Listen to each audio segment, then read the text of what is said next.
All right, it is Wednesday. It is 4:30 p.m. Central Time, and that means office hours here on the Academy.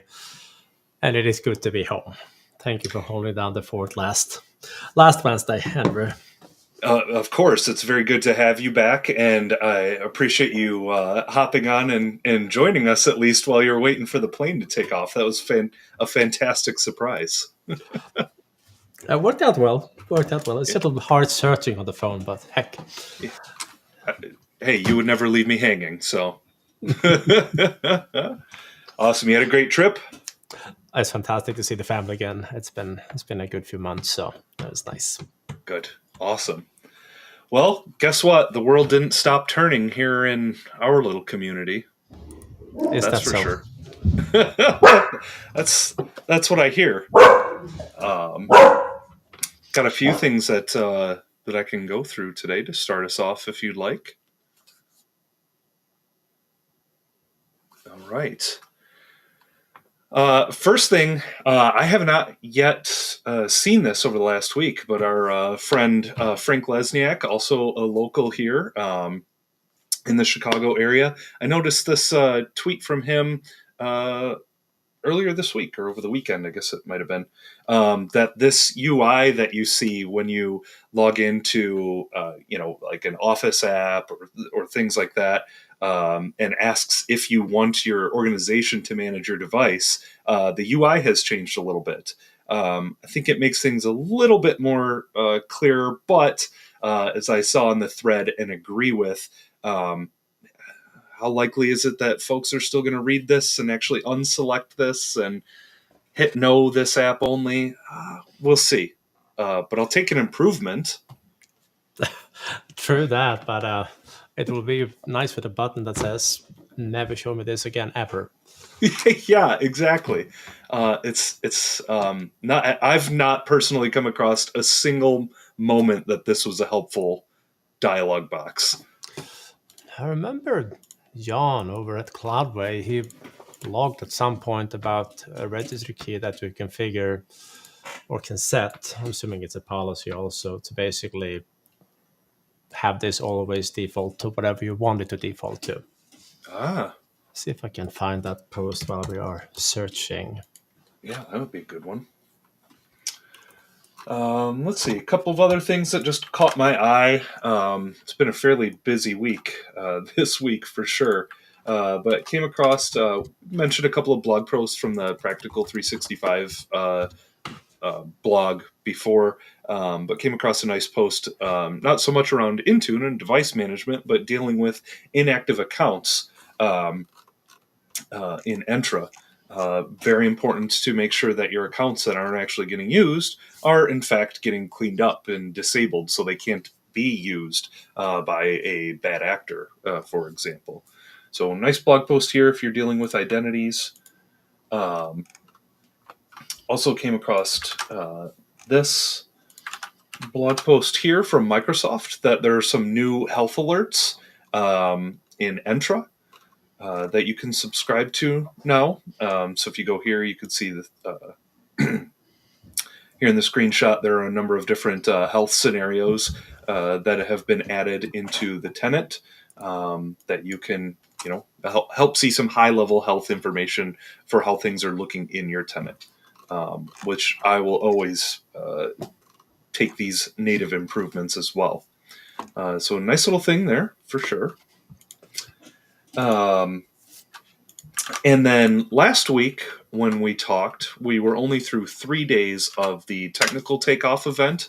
And I kind of talked through some of my favorites from each one of those days, at least up to that point. And then we had Thursday still. We had one more day of sessions. And one of the standouts for me was the lap session, which was timely because I'm actually going to be speaking about it in Twin Cities Systems Management User Group next week. But this is Microsoft's take on that, and as you can see, there are a few things that they really worked through, some of the improvements that they're bringing to Laps on top of the Windows Laps that was released a couple of years ago. Passphrases are going to be released. We're going to have some rollback, and also one of the other really nice scenarios that I liked watching was the password recovery demo. And this talks about, all right, what do we do in a disaster recovery situation where your domain controllers that house that information, they're down? What do we do? So quick, I think it was like a 5 or 6 minute video demo on that. Really fantastic stuff. I am so happy to see Laps getting the improvements that it's getting the last couple of years. Absolutely recommend this session to anybody that is managing Windows devices. I guess crying was not part of the solution. Unfortunately not. I think we all know, maybe it was just the unspoken. We know that that's, you have to do that first, and then, all right, let's get down to it. Let's get those passwords. And then real quick, I happened to catch this right before we got on, Johan. We did get a question via email about upgrading Office 2016 and 2019.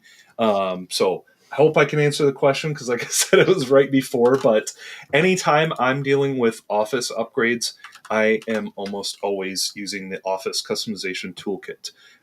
With the config file that you use or build in the Office Customization Toolkit, you can specify in that file that we want to remove all old versions of Office, the MSI versions of Office.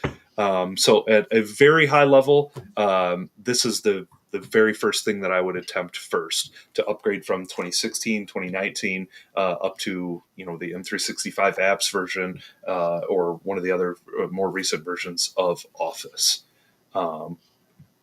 Short and sweet answer, but I hope that in my experience this has worked very well. I've not had too many issues with this. I don't know if you had anything to add on this, Johan, but only one comment. I think there was a mention regarding the Office deployment tool being removed, but that is not the case. I was able to find that one again. I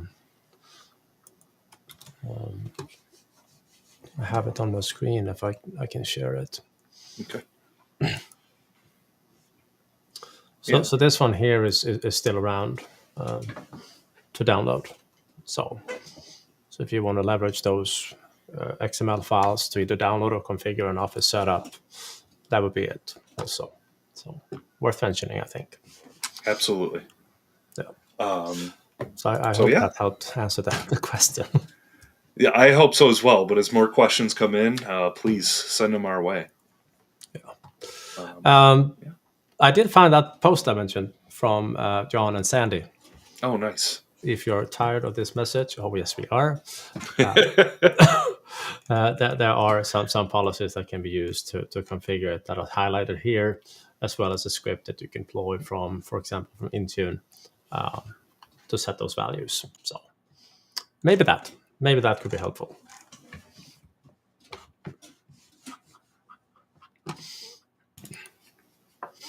All right. Awesome. Sure. So that's most of the stuff that I came across for this week. Well, we do have we have a community event on Friday. So on our VOA community, and this ties into what you said there earlier, but if I log in with my alter ego Hans, I'm logged in, head over to the community. We do have the highlights event coming up at 9 on Friday. And I was able to catch a good chunk of those sessions on the airplane. I downloaded it to my phone because they're on the YouTube channel. So that was useful. Very, very productive flight until I eventually fell asleep. That happens. But nonetheless, we're going to go through, spend some time on our favorites and share those on Friday. So by all means, join us if you don't have anything else going on at that time. Sounds like a pretty nice way to start a Friday. But I'm not going to argue that point. Now, this week, otherwise, I've been heads deep in, or however you say it, deep in Windows Setup Internals, because we're running a masterclass this week on the topic. And one of the things we discussed this week was the different configuration passes that a Windows setup goes through, and especially this little friend here in the middle, specialize. That is the first phase. Windows 10 or Windows 11, or any Windows for that matter, starts after you have applied an image and reboots. And a little, I wouldn't say super hidden, but not many people know this. That one can be used to start a script. For example, to enroll the device into Autopilot. Because the beautiful thing about this phase or pass is that it's before out-of-box experience. So just to show you, I prepared a machine here that has an image applied, but it have not yet rebooted. And I have put together a extremely shiny on a 10 file here that I'm of course very, very proud of.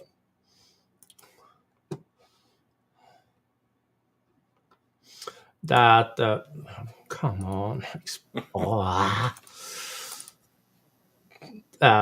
What it does, it launches a PowerShell prompt.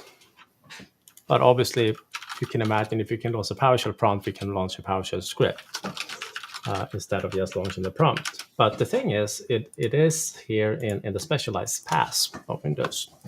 So if I take this virtual machine here, go to a clean snapshot, and I'm just going to mount it on a boot media that I created. We were playing around with different types of boot medias, including the one that has the mitigation for Black Lotus. That would be that one. But that was another story. But I'm going to just change the boot order here so I can boot up this machine and add the NA10 file in the right location. Because the one I had on the VM is not the one I have here to my right. So if I boot this machine up, and hopefully we'll be able to hit the any key quick enough, we should get a very basic WinPE image. This is a 24H2 WinPE, this one here. But long story short, if I go to my C drive here, I go to the Windows Panther folder, because that's where setup looks for ANA10 files. But obviously I have an ANA10 file here that I want to replace. So I'm going to connect up to my file share here, where I save that file. And the user, my build account with a extremely super secret password. And then I should be able to copy that sample over to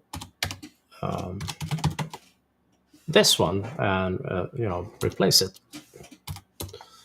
So now I have a slightly different ANA10 file here, smaller, but it's this one here. So now if I remove that media and exit here, in theory, if I did everything right, it should boot into the specialized pass here momentarily, or just a moment, as they say. It could be a minute, it could be two, but you get the gist of it. But specialized pass kicks in quite quickly after reboot.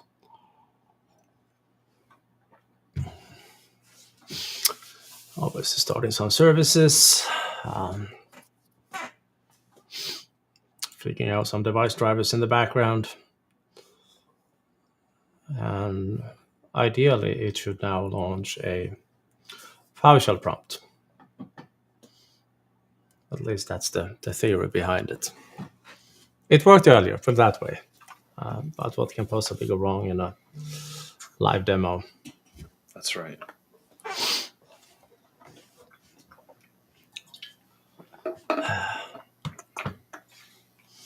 Felt like it was faster the last time, but I don't know. Always takes longer when you look at it. Oh, yeah. Yeah. It never fails. While we're waiting for that one, we also spend time going through a a small log file from an upgrade. 549,000 lines. That's not too bad. It is not too bad. But it did show that the documentation kind of lies to you significantly. It tells you there are 4 phases in an upgrade. No, there is not. There's 13 of them. They're listed right here. Whoops, that was the timer. Little break. We'll be right back. Here. So that's what we spent some time on. But all right, back to the VM here and see if we see something useful. Nothing yet.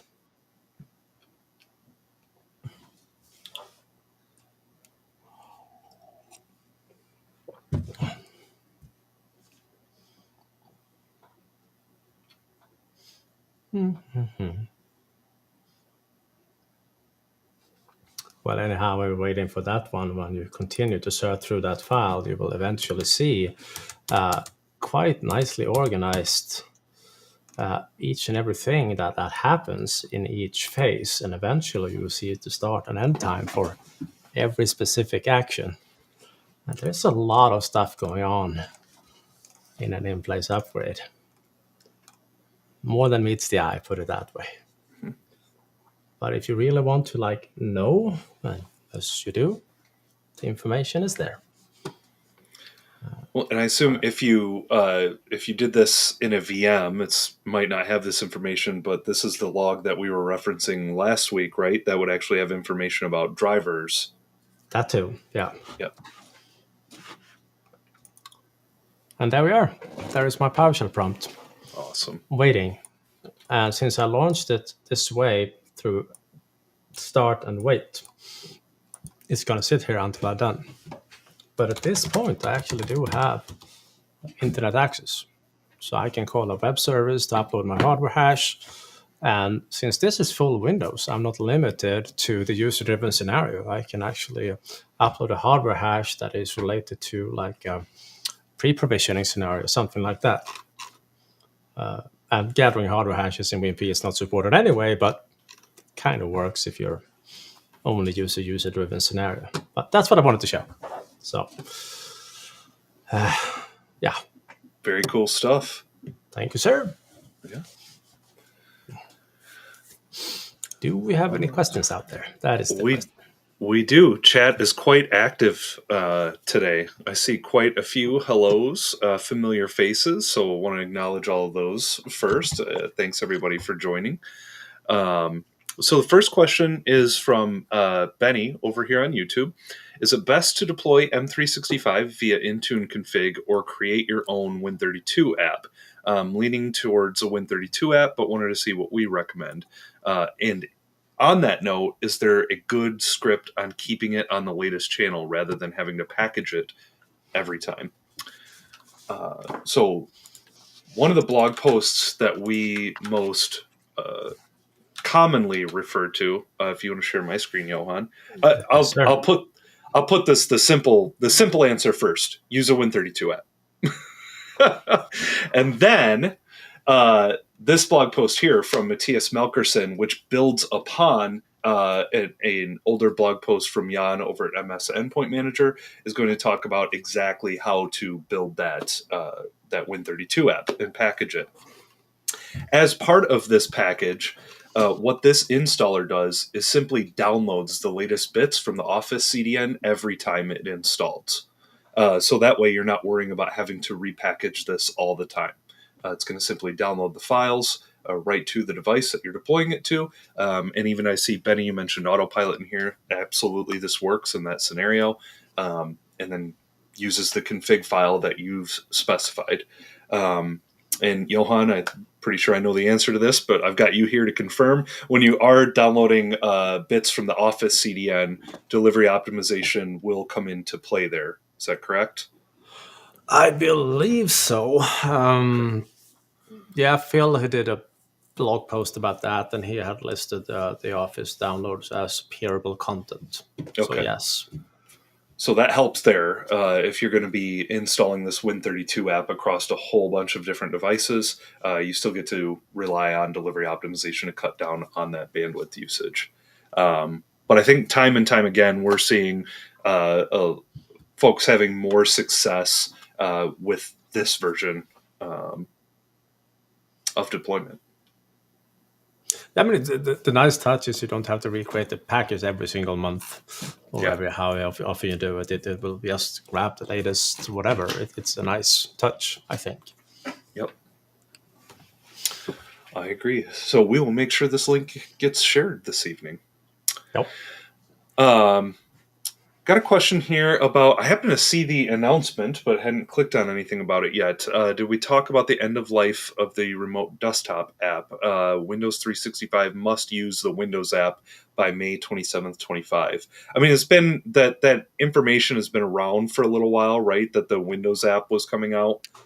I saw a tweet from Richard about that today, or maybe yesterday. Okay. Let's see if I can find that one. So, no, Mr. Green, we hadn't talked about the most recent announcement here, or reminders.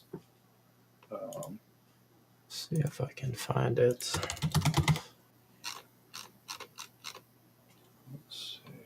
He doesn't tweet too much. I should be able to. Here we go. I found it. Brilliant. Faster than I am. This was the link that Richard tweeted. So yeah, Windows app to replace remote desktop app starting May 27, 2025 will no longer be supported or available. So I'm assuming you still have the MSI, it will still function to install, but they don't want you to do that anymore. Yeah. So, oh, interesting. Connections to Windows 365, AVD, and Microsoft DevBox via the remote desktop app will be blocked. How rude. Yeah. So, but for all other users, remote desktop app will no longer be supported. So, all right. Good to know. It's time to upgrade then. Fine. Yeah. I'll do it. They are insisting. Yep. All right. So let's see. Andre's got a question here around group policies. My team is looking for resources to rebuild our GPOs built by many, and they've become unruly. Any best practices, and also any way to print out or export current GPOs for review? Well, as far as the solution, nuke from orbit. That would be my tip. No, but it's not too bad, the report that group policies have. Obviously, if you have hundreds of them, generating those reports out of Active Directory will take a bit, and there's a lot of information, but I don't think there is a shortcut then to actually go through them. No, I don't think so either. I mean, basically, if I go to, let me borrow the screen here. If I scoot over to a domain controller like this one here,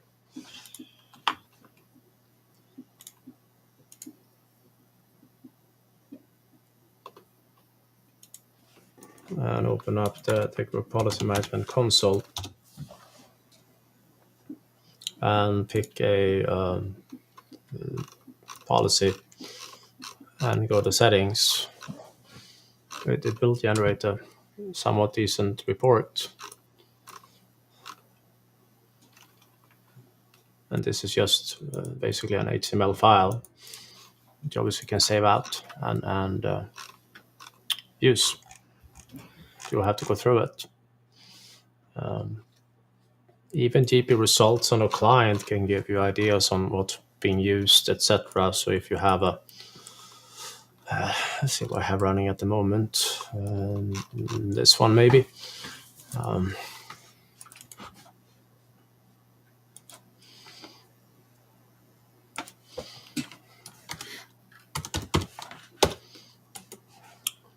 where you can just dump policies to an HTML file.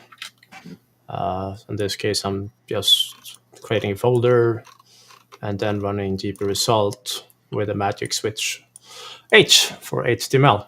And then I'm starting Edge with that file. So if I run this stuff here, it should, after generating the report, show it. And that would be the name of it. This one here.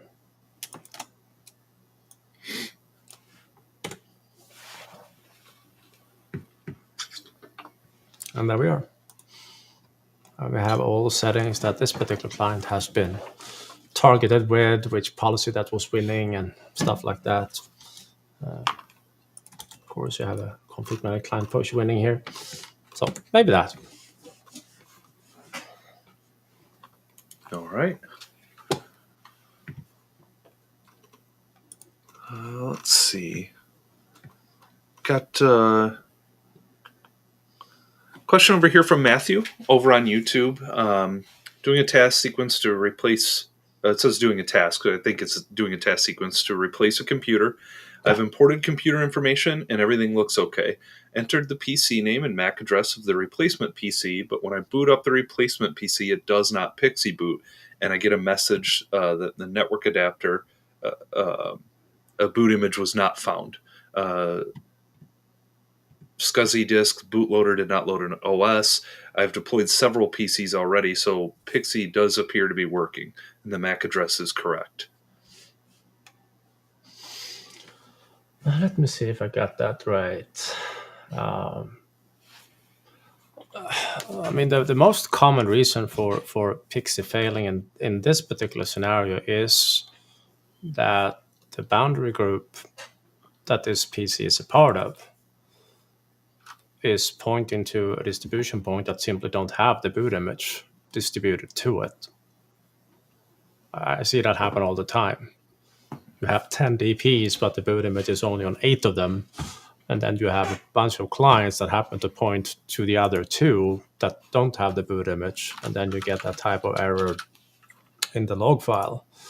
But it's also very common that you may have that machine registered basically a duplicate MAC address in the system or something like that. So you may have to do some cleanup. But usually you can just...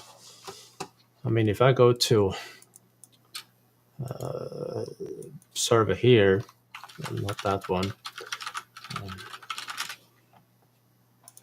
and head over to devices, you can always search for the MAC address or part of the MAC address. It is not 01, it's 00.15.5D. And see if you find a device.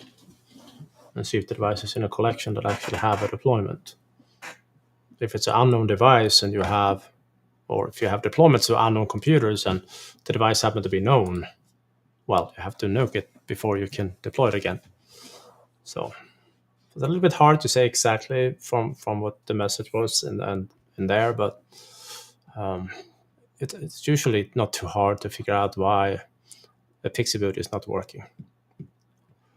If the problem was related to disk, not finding the disk, that's more likely to either an incorrect BIOS configuration, meaning RAID instead of HCI, or that you have a fancy storage controller that you need a driver for. You need to add that to the boot image. But that wouldn't show up in the Pixie log as not finding the boot image. So the SMS Pixie log is your friend, definitely.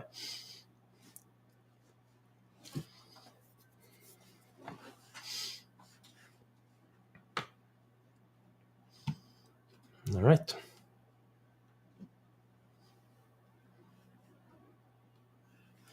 So there was a comment from Amir regarding Office. They ended up having to switch to a Win32 app also. Yeah. Package up with that Office deployment tool that I showcased or showed the link to. So, yeah. Awesome. Much better is the comment. Thank you for that.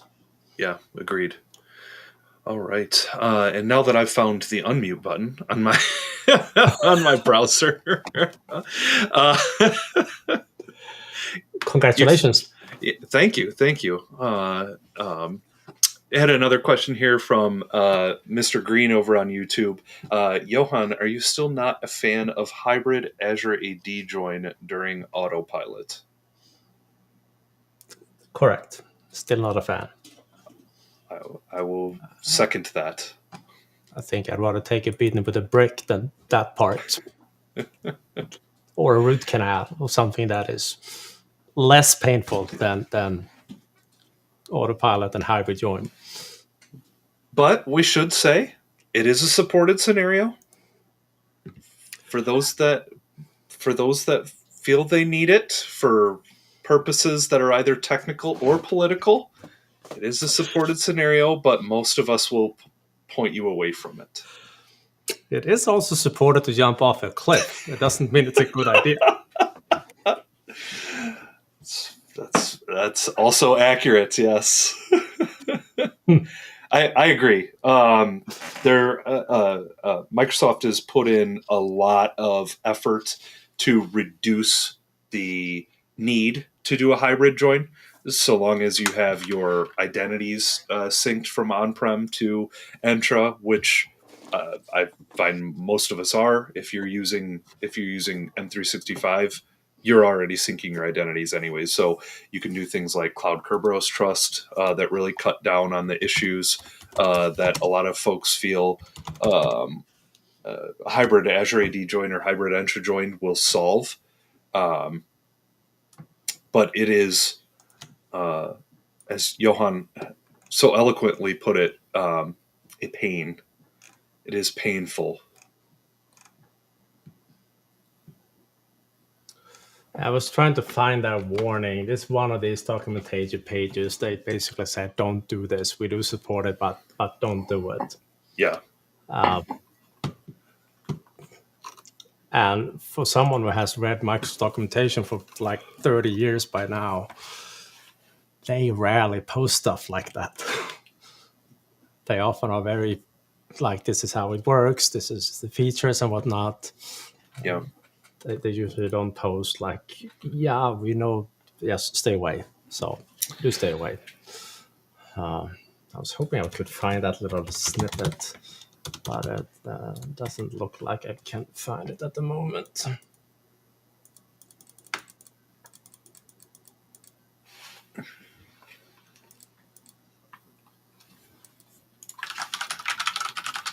No. All right. The Google skills are failing me. It's one of those pages that just has a big fat warning. But I mean, in all fairness, we did put some resources out on our blog here regarding Autopilot, Hybrid Join, and the most important resource to read is this one here from Rudy Ohms. This is why you shouldn't. Start with that one. And then if you absolutely insist, then you can start to read up on these, 7-6 troubleshooting resources, because that's what you will be doing for a very long time. Yep. Often months. Several months. Yep. So don't.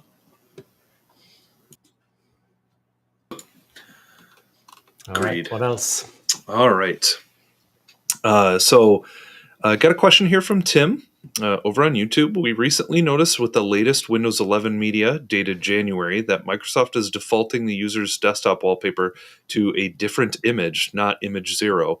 How can we tweak this without policy? That I do not know. I haven't stumbled across that one, but can definitely take that homework, because we'll be doing customizations tomorrow in class, and I happen to have a fresh media, so There you go. I downloaded it literally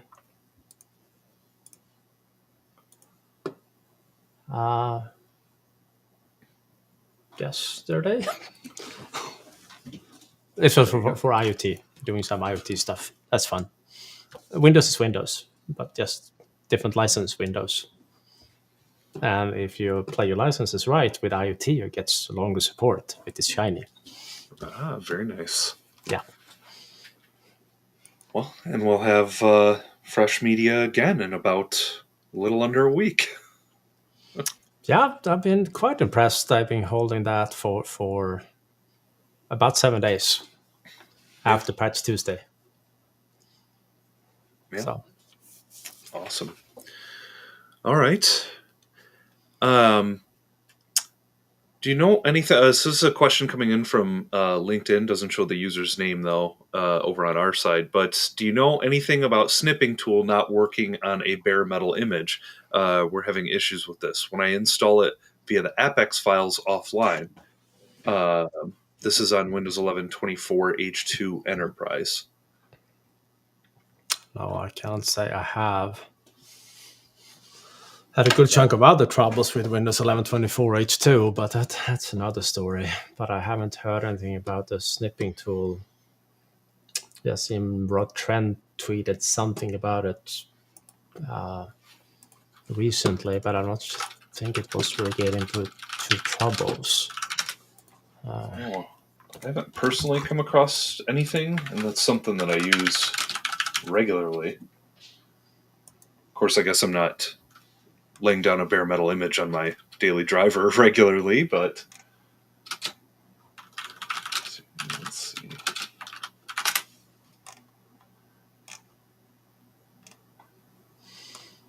No.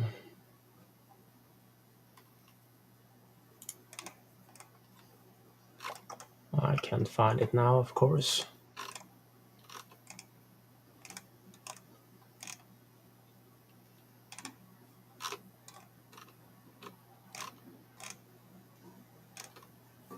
Nope, sorry. Don't have any info on that. If anyone has stumbled across it, by all means, let us know. Yeah, I did at least find like a post or two of others that have come across something similar, but unfortunately no solutions in those posts. Just a couple of people offering suggestions and others offering that those suggestions didn't work. So nothing here either. All right. Sean is asking, how useful is it to deploy WDAC in audit mode with block all, pivoting from deploying AppLocker and getting the wizard to install isn't happening? Yeah, I don't know. I know who does. Kim? That would be Kim or Tom or both. Yeah. Mr. Op Alphons or Tom DeGrief, they would know, but I do not. So he is still WMI guy on Twitter, right? Yeah, I'm pretty sure. I hope he never changes that. Yes, he is the WMI guy. Of course. That way you know if there are any imposters. This is the WMI guy. All right, let's see if I can find that one. WMI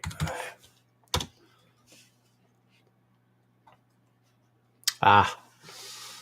No, I don't want to log in on this one. Thank you very much. Try again on a different computer. Hold.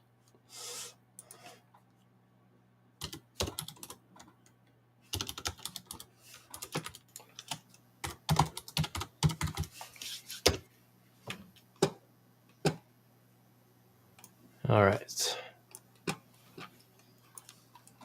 This would be the gentleman you should reach out to on that question.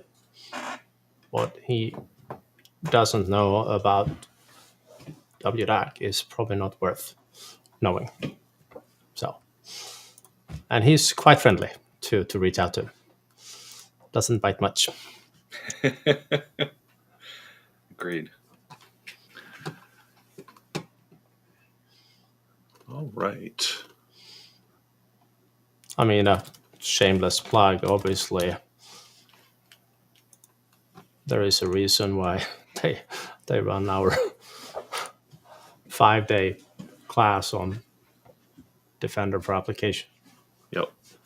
or Defender application control. That's a shiny one.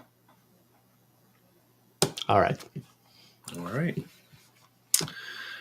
Let's see. We've got a couple of follow-up comments here. Matthew was just saying, following up on the Pixie issue, we'll check for the MAC address. Should have mentioned this is on a Hyper-V lab. Should be the same either way. Pixie's still going to work the same in a Hyper-V lab. Absolutely, yes. However, Hyper-V is default settings is I don't like it. Mm. Let me show you why I don't like it.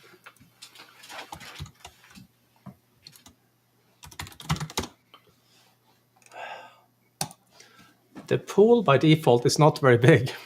Yeah. Each Hyper-V host by default only have a pool of 256 machines. So after that, you start to get duplicates. And that has bitten me so many times. So I recommend bumping up the pool to something else, like another octet, to give you like more devices. Mm-hmm. And I also put together a PowerShell script that will check for duplicates across Hyper-V hosts. So maybe that. All right. But those are so hard to troubleshoot. It's just so weird. You get really strange behaviors. Rarely happen with real machines, but it happens quite frequently with VMs. Mm-hmm. Great tip. Mm-hmm. All right. We've got another question here. Currently installing a new lab, ConfigMgr lab, on server 2022. Is there something I should look out for? No, fully supported, works well. Yep. If you want some inspiration, obviously, you can check out this kit, mm-hmm. which contains fully automated builds of ConfigMgr. Mm-hmm. So basically a task sequence that installs everything a ConfigMgr server needs. Mm-hmm. All the prereqs, all the stuff.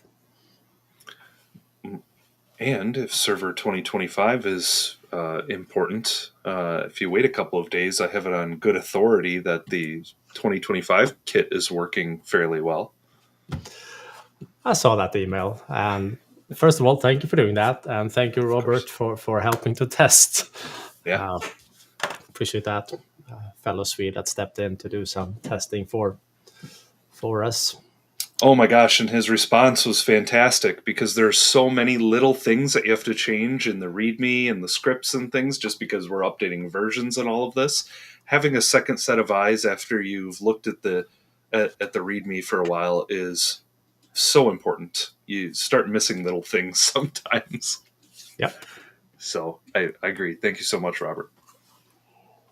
But yeah, even same on 2025. Nothing special. All supported. All right.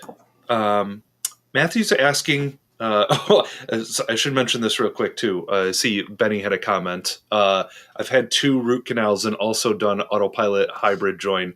Give me a root canal any day over Hybrid Join. Yeah, definitely. Awesome. Yep. All right. Matthew's asking, can I have ConfigMgr offer task sequences to unknown devices that are Pixie booted based on an IP or default gateway address? Well, they still need to find the deployment. The ConfigMgr Pixie provider doesn't have any automation behind it. That will be a third-party Pixie server if you want to do that kind of stuff. The iPixie Anywhere solution that 2-point has allow you for every Pixie boot that happens before anything is sent back to the client, even the deployments or the sequences. You can do server-side lookups. Like, okay, what subnet are you on? Well, I'm on this subnet. Oh, great. Therefore, you should have this deployment or this menu or stuff like that. But config manager, you will have to probably do hidden deployments of your sequences and then have a script in the boot image that will figure out which referral ID, basically deployment ID, to serve to that machine. So that works. You can have a custom frontend that does that. So, but the Pixie service itself doesn't have that functionality built in. You have to get creative or buy an Pixie server that supports it. Apparently, Gary Block is lurking here in the background. He works for 2 Pint, so he is probably slightly biased also, but he confirms it is a great tool. It is a great tool. I'm not going to deny that. But it is a commercial solution, so you have to pay for it. Yep. All right. I saw Sean dropped a comment in here just around the snipping tool. Double check, see if you have any Apex removal scripts running. Seen that come up as a problem for some other apps. So just another thing to check. Thank you for adding that in, Sean. All right. And then let's see. Amir dropped some messages in here. So Amir's provided his technicians with a compiled executable version of a customized Autopilot registration script, which they can run using Shift F10 at out-of-box experience on any unregistered new device.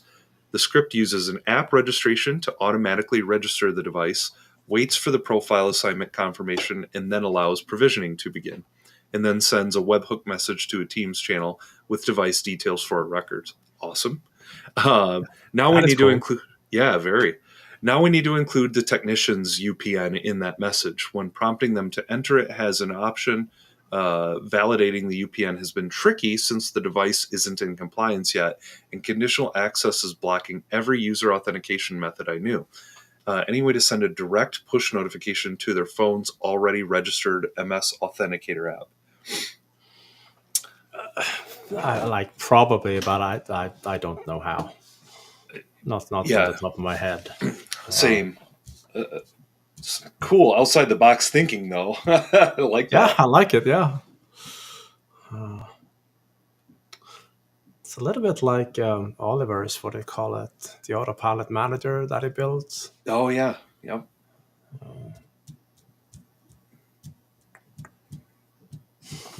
I wonder if that one has that functionality. Let's check. Oliver Kieselbach, Autopilot manager. He just had a new version of it. That's in a few weeks back here.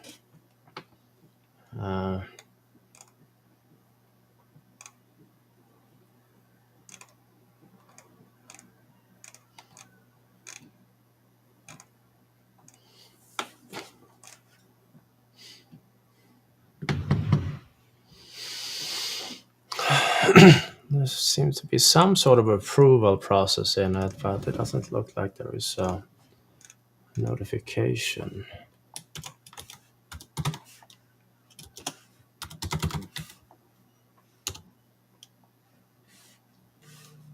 Nope.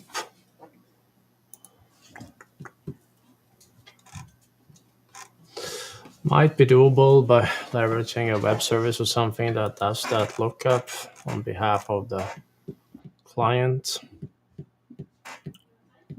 But now, nothing that I have seen that matches that specifically.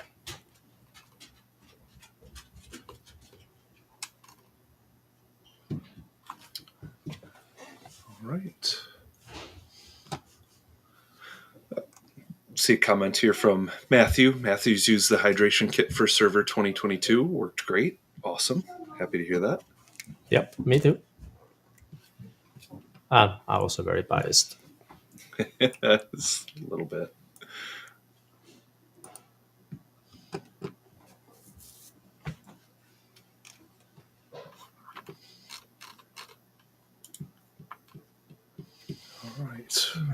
I don't see any other questions. I hope we don't miss anyone, but we still have a whooping 8 minutes to go. So if there are any questions, or I will start to very slowly go through this 500,000 line log file one by one.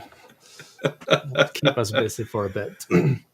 I would think so. This was a successful upgrade. I would like to add that. Jeez. But the logical is... Yeah, I imagine unsuccessful is either just a few lines or even more than this. Yeah, the file was 114 megs or something like that. Wow. Yeah, 114. That's a big one.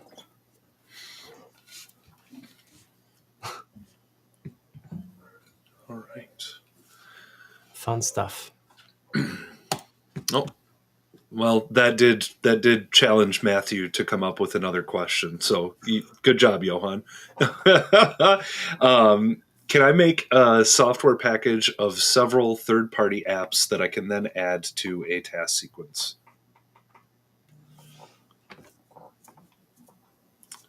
So in my experience, if I understand the question correctly, Matthew, rather than packaging several applications, package them up into one, package them up as several individual applications, and then of course you could add those to a sequence. But there's a great follow-up here from Matthew. Say you don't want to download hundreds of files when you can download one WIM file.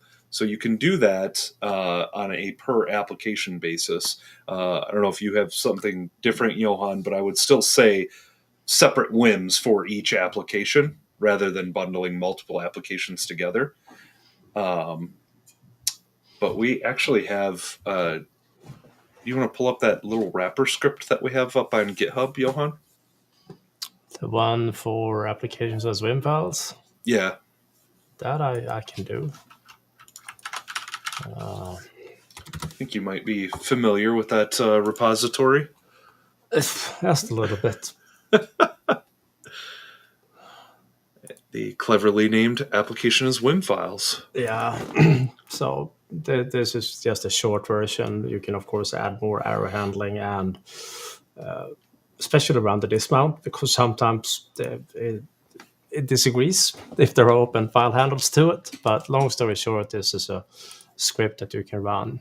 But I mean, sure, you can have multiple apps in a WIM file and have a wrapper script just install them one by one. But I usually like the modularity of having like one WIM per app. But sure, technically, you can put it in a single file and just run multiple of this before dismounting it.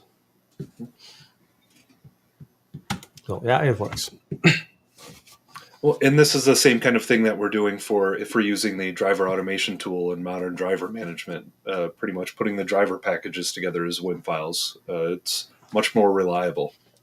Oh yeah, plus per model instead of having these family packs where you have one driver package for like 11 models, and it's just painful to work with and troubleshoot. 5 gigabyte driver package. Did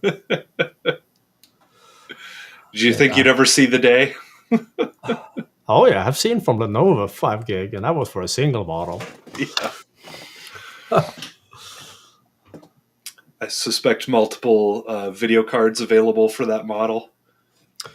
Yeah, but sometimes it's stupid. I stumbled across, not from Lenovo, but it was a Toshiba, there was a touchpad. And in the driver package, that included like a 100 meg instructional video on how to use the touchpad. No. Yes, it's true. And I'm like, yep, that's one way of doing it. I guess. Got to deliver it somehow. Mm-hmm.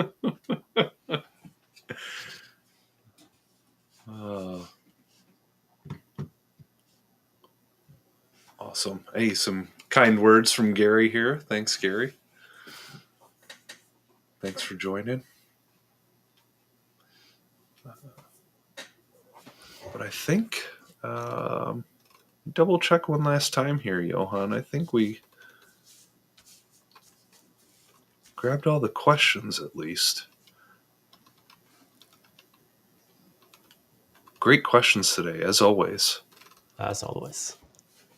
I can go back Yeah. to my log file now. You can, yes. We've got a whole 2.5 minutes to read through 500,000 lines. Or not. Challenge not accepted.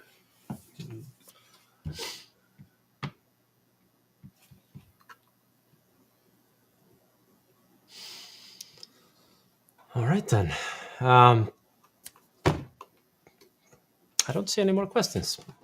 We probably had the silent 7 seconds many times by now. So